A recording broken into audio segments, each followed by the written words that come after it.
Assalamualaikum warahmatullahi taala wabarakatuh.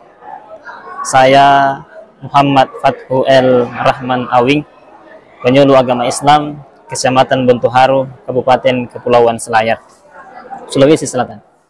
Hari ini hari Kamis tanggal 25 Juli 2024. Saya menghadiri penutupan pelatihan penulisan karya tulis ilmiah yang diadakan di Balai Diklat Keagamaan Makassar.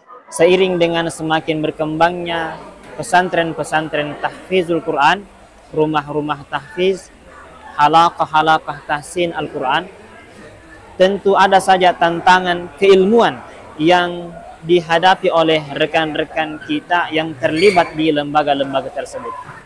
Taruhlah misalnya tahun 2019 yang lalu, ketika saya sedang fokus menelusuri objek yang akan saya angkat di karya tulis ilmiah saya selanjutnya, saya menyimak sebuah pertanyaan yang diajukan oleh beberapa rekan.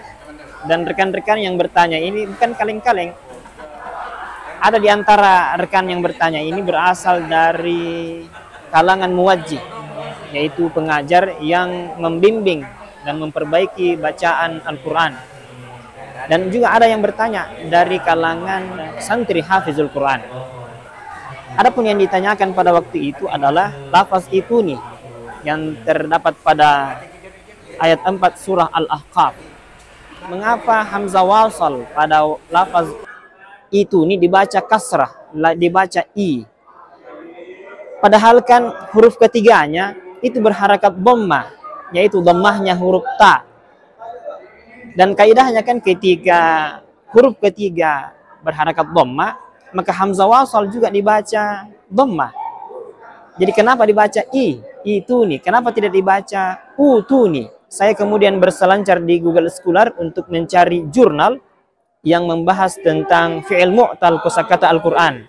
Dan satu-satunya fi'il mu'tal yang saya temukan kala itu adalah jurnal yang ditulis oleh Ahmad Nurdin, Ahmad Miftahuddin, dan Darul Qutni yang berjudul Fi'il Mu'tal dalam Surat Yasin.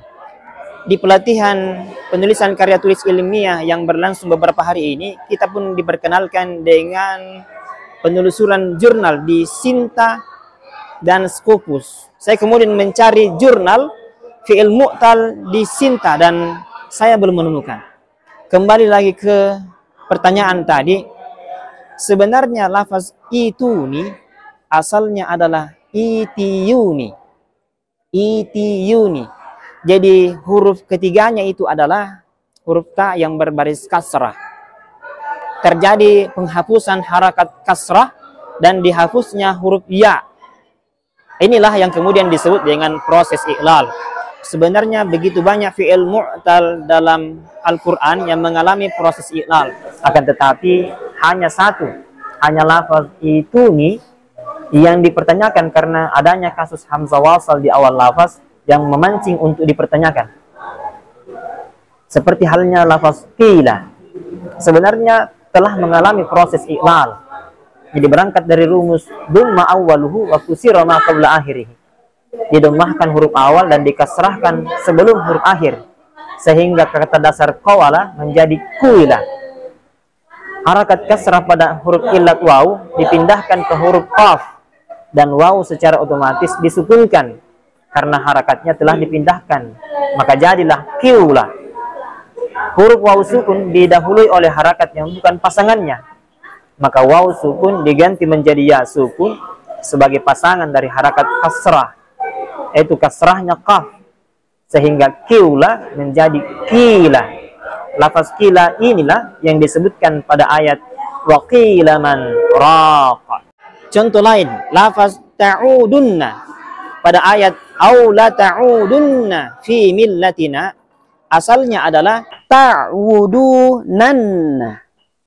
Contoh lain, lafaz ya'funa pada ayat 237 surah Al-Baqarah pada tasrif lugawi itu mengalami kesamaan bentuk pada dhamir hum dan hunna.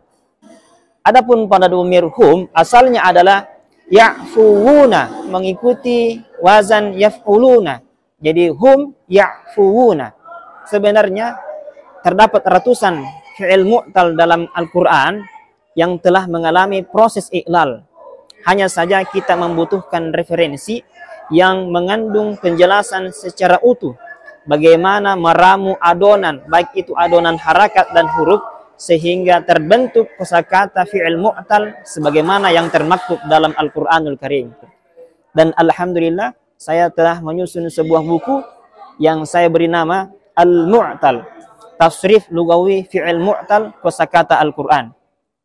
Semua fi'il mu'tal dalam Al-Quranul Karim yang berwazan fathu dhammin akan Anda temukan di jilid 1 dan jilid 2, yang rencana awalnya buku ini akan disusul sehingga akan menjadi 16 jilid insyaallah ta'ala.